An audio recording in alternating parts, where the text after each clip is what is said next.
Greetings, this is Jeff. I'm going to show you how to get started using UDoodle. So let's dive right in. To get started using UDoodle, most people want to draw on top of a photo, so I'll show you how to do that first. To do that, tap the New button, which is that plus icon in the top right, and then tap Draw on top of a photo. Now, any of these options here are going to replace your current drawing, so make sure you've saved your work before you choose any of these.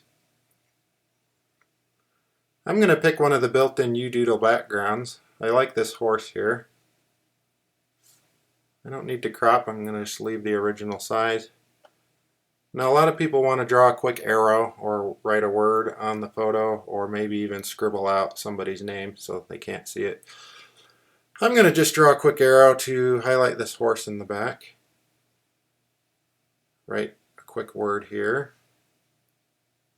Some excellent penmanship.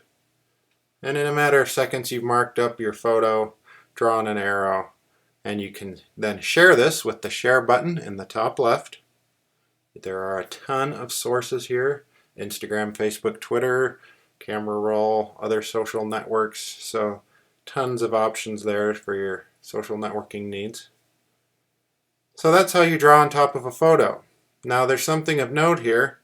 When I'm using these draw tools here, when I've chosen the draw on top of a photo option, like if I erase, you'll notice that it's not erasing the photo underneath. Now this is very important to note because I chose draw on top of a photo. That means my photo is in the background.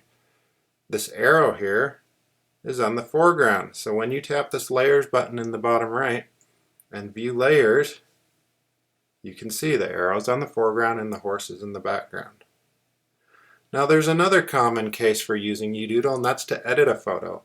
For example, you may want to blur something or smudge something or use the clone stamp tool. All of these draw tools work on the foreground only, so I'll show you how this works now.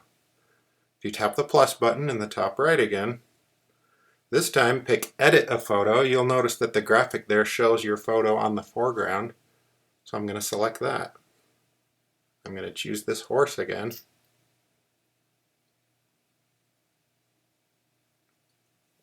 Now a very important thing to note is when I tap layers and then layers again, my horse is on the foreground.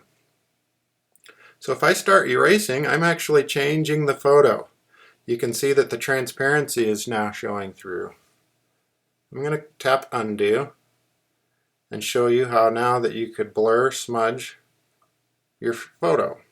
So here's the smudge tool.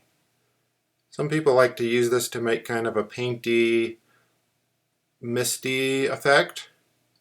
Some people like to use the blur tool to hide sensitive areas.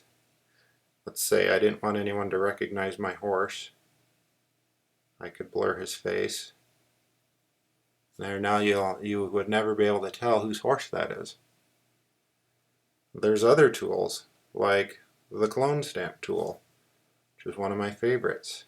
You can clone parts of your image. All these tools are discussed in other tutorials, but you can start drawing and it draws where your clone stamp started, which is kind of cool if you need to replicate part of your image somewhere else.